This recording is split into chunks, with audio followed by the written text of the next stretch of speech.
Assalomu alaykum.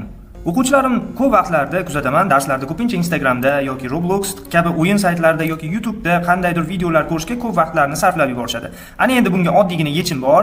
Ya'ni birgina fayl orqali siz o'zingiz istamagan saytlarni to'liq bloklab qo'yishingiz mumkin. Birinchi navbatda Ustoz Mahmud Telegram kanaliga kirib, saytni bloklash deb nomlangan faylni kompyuteringizga yuklab olishingiz kerak bo'ladi. Ya'ni рабочий stolga сохранить qilib olaman. Ana endi bu faylni ishlatish uchun admin nomidan boshqarishimiz kerak bo'ladi. Ya'ni mishkani o'ng tugmasini bosamiz va zapusk от имени администратора qismini belgilab olamiz va da tugmasini bosamiz.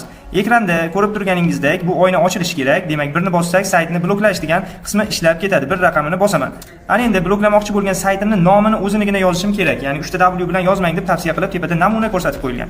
Misol uchun instagram.com va enter tugmasini bosaman.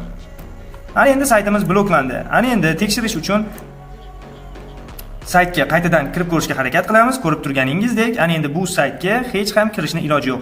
Bundan ham qiziqroq ma'lumotlarni o'rganmoqchi bo'lsangiz, kanalimizdan uzoqlashmang.